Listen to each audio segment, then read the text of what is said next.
राधे कृष्ण आप सभी को। आज की वीडियो में हम सुनेंगे देव उठनी एकादशी का महात्म्य, जो ब्रह्मा जी ने नारद जी को बताया था। इस महात्म्य में सभी बातों के बारे में बताया गया है कि कैसा व्रत रखने से कैसा फल मिलता है। उसके बाद हम देव उठनी एकादशी व्रत की 2 पौराणिक कथाएं भी सुनेंगे, इसलिए वीडियो को एंड तक जरूर देखें। भगवान श्री कृष्ण ने कहा, हे अर्जुन, तुम मेरे बड़े ही प्रिय सखा हो। हे पार्थ, अब मैं तुम्हें पापों का नाश करने वाली तथा पुण्य और मुक्ति प्रदान करने वाली प्रबोधिनी एकादशी की कथा सुनाता हूँ। श्रद्धा पूर्वक श्रवण करो। इस विषय में मैं तुम्हें नारद और ब्रह्मा जी के बीच हुए वार्तालाप को सुनाता हूँ। एक समय नारद जी ने ब्रह्मा जी से पूछा, हे पिता, प्रबोधिनी एकादशी के व्रत का क्या फल होता है? आप कृपा करके मुझे यह सब विधान पूर्वक बताएं। ब्रह्मा जी ने कहा, हे पुत्र, कार्तिक माह के शुक्ल पक्ष की प्रबोधिनी एकादशी के व्रत का फल 1,000,000 अश्वमेध तथा 100 राजसूय यज्ञ के फल के बराबर होता है।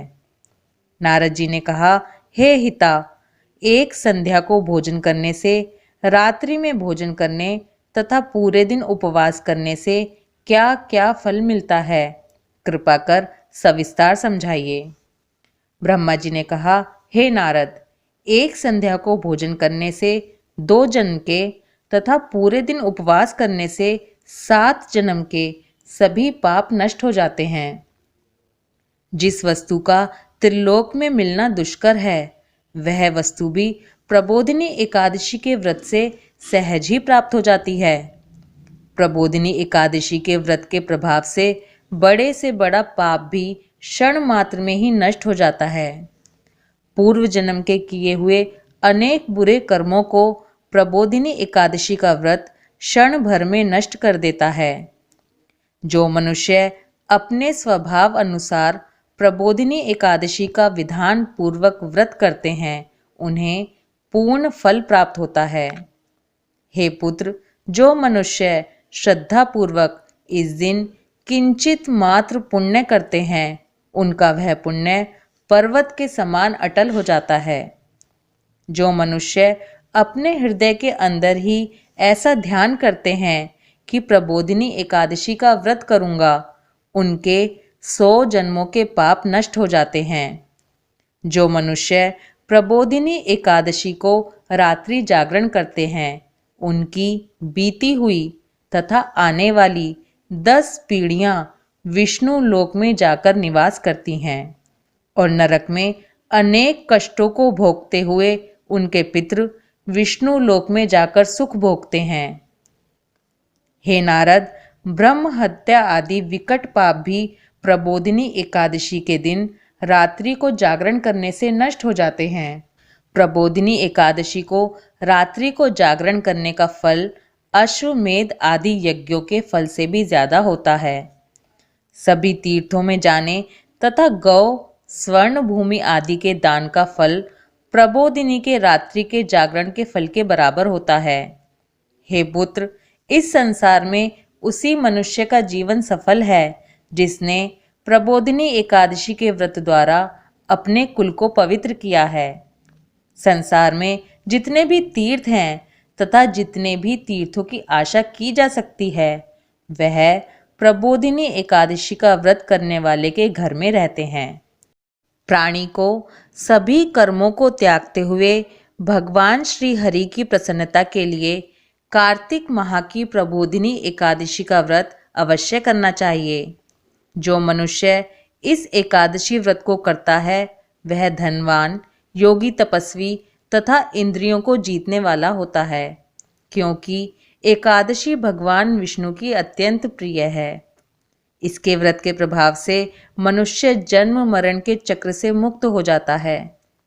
इस एकादशी व्रत के प्रभाव से कायिक, वाचिक और मानसिक तीनों प्रकार के पापों का शमन हो जाता है। इस एकादशी के दिन जो मनुष्य भगवान विष्णु की प्राप्ति के लिए दान, तप, होम, यज्ञ आदि करते हैं, उन्हें अनंत पुण्य की प्राप्ति होती है। प्रबोधिनी एकादशी के दिन भगवान श्री हरि का पूजन करने के बाद यौवन और वृद्ध अवस्था के सभी पाप नष्ट हो जाते हैं। इस एकादशी की रात्रि को जागरण करने का फल सूर्य ग्रहण के समय स्नान करने के फल से सहस्त्र गुना ज्यादा होता है। मनुष्य अपने जन्म से लेकर जो पुण्य करता है वह पुण्य प्रबोधिनी एकादशी के व्रत के पुण्य के सामने व्यर्थ हैं। जो मनुष्य प्रबोधिनी एकादशी का व्रत नहीं करता उसके सभी पुण्य व्यर्थ हो जाते हैं। इसलिए हे पुत्र, तुम्हें भी विधान पूर्वक भगवान विष्णु का पूजन करना चाहिए।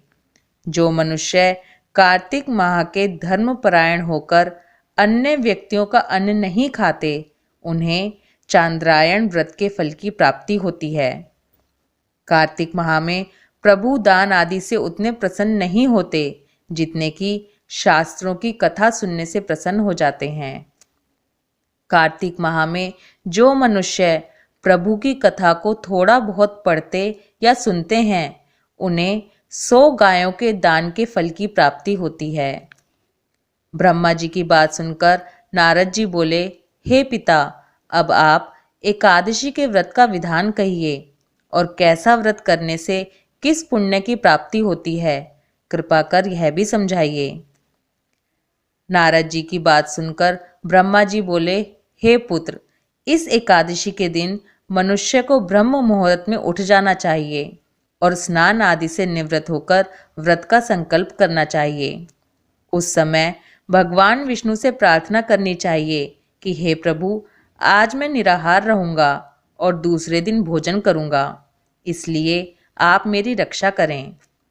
इस प्रकार प्रार्थना करके भगवान का पूजन करना चाहिए और व्रत प्रारंभ करना चाहिए।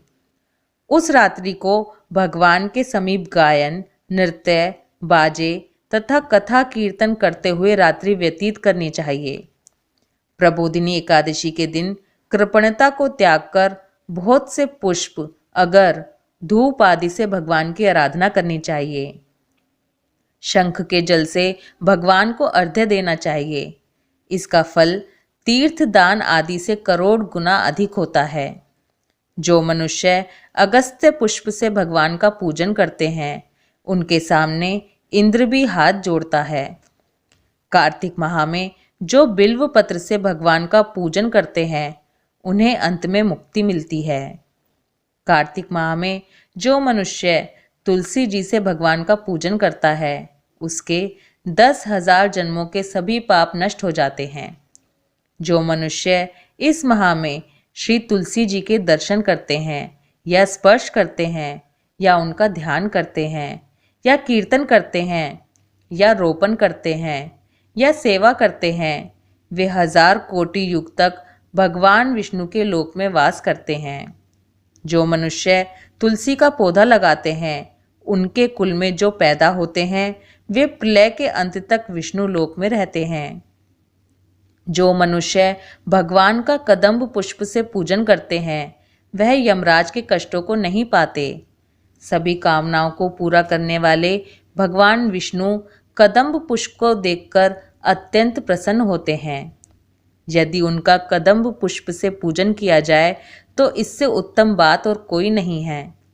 जो गुलाब के पुष्प से भगवान का पूजन करते हैं उन्हें निश्चित ही मुक्ति प्राप्त होती है। जो मनुष्य बकुल और अशोक के पुष्पों से भगवान का पूजन करते हैं वे अनंत काल तक शोक से रहित रहते हैं।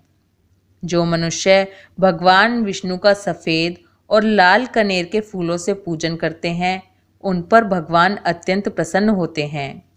जो मनुष्य भगवान श्री हरि का दुर्वा दल से पूजन करते हैं वे पूजा के फल से 100 गुना ज़्यादा फल पाते हैं। जो भगवान का शमी पत्र से पूजन करते हैं वे भयानक यमराज के मार्ग को सुगमता से पार कर जाते हैं।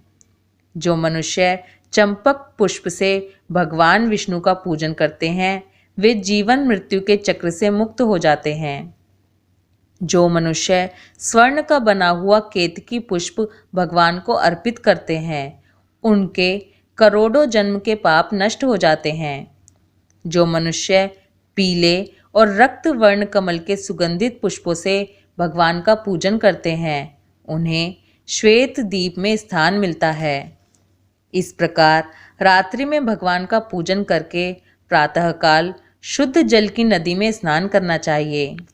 स्नान करने के उपरांत भगवान की स्तुति करते हुए घर आकर भगवान का पूजन करना चाहिए। इसके बाद ब्राह्मणों को भोजन कराना चाहिए और दक्षिणा देकर आदर सहित उन्हें प्रसन्नतापूर्वक विदा करना चाहिए। इसके बाद गुरु की पूजा करनी चाहिए और ब्राह्मणों को दक्षिणा देकर नियम को छोड़ना चाहिए। जो मनुष्य रात्रि स्नान करते हैं उन्हें दही और शहद दान करना चाहिए। जो मनुष्य फल की आशा करते हैं उन्हें फल दान करना चाहिए। तेल की जगह घी और घी की जगह दूध, अन्नों में चावल दान करना चाहिए। जो मनुष्य इस व्रत में भूमि पर शयन करते हैं उन्हें सब वस्तुओं सहित शैया दान करनी चाहिए। जो मौन धारण करते हैं उन्हें स्वर्ण सहित तिल दान करना चाहिए। जो मनुष्य कार्तिक माह में खड़ाऊ धारण नहीं करते उन्हें खड़ाऊ दान करनी चाहिए। जो इस माह में नमक को त्याग देते हैं उन्हें शक्कर दान करनी चाहिए। जो मनुष्य नित्य प्रति देव मंदिरों में दीपक जलाते हैं उन्हें स्वर्ण या तांबे के दीपक को घी तथा बत्ती सहित दान करना चाहिए। जो मनुष्य चातुर्मास्य व्रत में किसी वस्तु को त्याग देते हैं उन्हें उस दिन से उस वस्तु को पुनः ग्रहण कर देना चाहिए।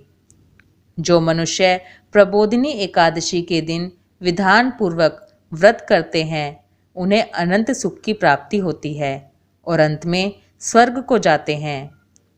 जो मनुष्य चातुर्मास्य व्रत को बिना किसी बाधा के पूर्ण कर लेते हैं उन्हें दोबारा जन्म नहीं लेना पड़ता।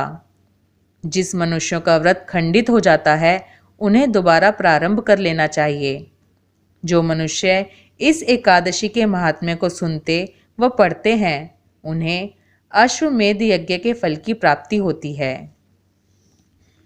ये था ब्रह्मा जी द्वारा सुनाया हुआ देव उठनी एकादशी का महात्म्य। अब हम देव उठनी एकादशी की व्रत कथा सुनते हैं। देव उठनी एकादशी की पहली कथा इस तरह से है।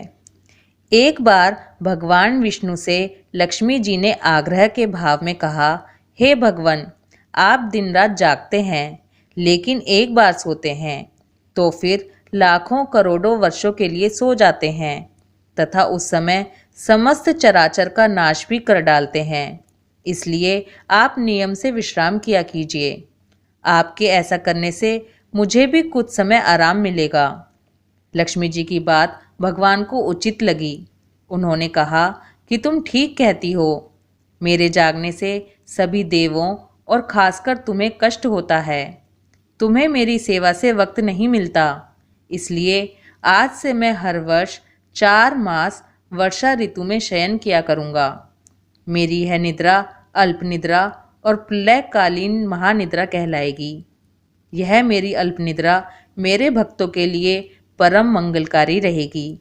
इस दौरान जो भी भक्त मेरे शयन की भावना कर मेरी सेवा करेंगे मैं उनके घर में तुम्हारे समेत निवास करूँगा। अब सुनते हैं देव उठनी एकादशी की दूसरी पौराणिक व्रत कथा। एक राजा था। उसके राज्य में प्रजा सुखी थी। एकादशी को कोई भी अन्न नहीं बेचता था। सभी फलाहार करते थे। एक बार भगवान ने राजा की परीक्षा लेनी चाही। भगवान ने एक सुंदरी का रूप धारण किया तथा सड़क पर बैठ गए। तभी राजा उधर से निकला और सुंदरी को देखकर चकित रह गया। उसने पूछा, हे सुंदरी, तुम कौन हो और इस तरह यहाँ क्यों बैठी हो? तब सुंदर स्त्री बने भगवान बोले, मैं निराश्रिता हूँ। नगर में मेरा कोई जाना पहचाना नहीं है। किससे सहायता मांगूं? राजा उसके रूप पर मोहित हो गया था। वह बोला, तुम मेरे महल में चलकर मेरी रानी बनकर रहो। तब वह सुंदरी बोली, मैं तुम्हारी बात मानूंगी, पर तुम्हें राज्य का अधिकार मुझे सौंपना होगा। राज्य पर मेरा पूर्ण अधिकार होगा। मैं जो भी बनाऊंगी तुम्हें वही खाना होगा। राजा उसके रूप पर मोहित था, अतः उसने उसकी सभी शर्तें स्वीकार कर ली। अगले दिन एकादशी थी। रानी ने हुक्म दिया कि बाजारों में अन्य दिनों की तरह अन्न बेचा जाए। उसने घर में मांस, मछली आदि पकवाए तथा परोसकर राजा से खाने के लिए कहा। यह देखकर राजा बोला, हे रानी, आज एकादशी है, मैं तो केवल फलाहार ही करूंगा। तब रानी ने शर्त की याद दिलाई और बोली, या तो खाना खाओ, नहीं तो मैं बड़े राजकुमार का सिर काट लूंगी। राजा ने अपनी स्थिति बड़ी रानी से कही तो बड़ी रानी बोली, महाराज, धर्म ना छोड़ें, बड़े राजकुमार का सिर दे दें। पुत्र तो फिर मिल जाएगा, लेकिन धर्म नहीं मिलेगा। इसी दौरान बड़ा राजकुमार खेलकर वापस आ गया। माँ की आंखों में आंसू देखकर वह रोने का कारण पूछने लगा। तब उसकी माँ ने उसे सारी स्थिति बता दी। तब वह बोला, मैं सिर देने के लिए तैयार हूँ, पिताजी के धर्म की रक्षा होगी, जरूर होगी। राजा दुखी मन से राजकुमार का सिर देने को तैयार हुआ तो रानी के रूप से भगवान विष्णु ने प्रकट होकर असली बात बताई। राजन, तुम इस कठिन परीक्षा में पास हुए। भगवान ने प्रसन्न मन से राजा से वर मांगने को कहा तो राजा बोला, भगवान, आपका दिया सब कुछ है, हमारा उद्धार करें। उसी समय वहां एक विमान उतरा। राजा ने अपना राज्य पुत्र को सौंप दिया और विमान में बैठकर परम धाम को चला गया। बोलो विष्णु भगवान की जय, तुलसा मैया की जय, राधा रानी की जय। ओम नमो भगवते वासुदेवाय नमः। राधे कृष्णा।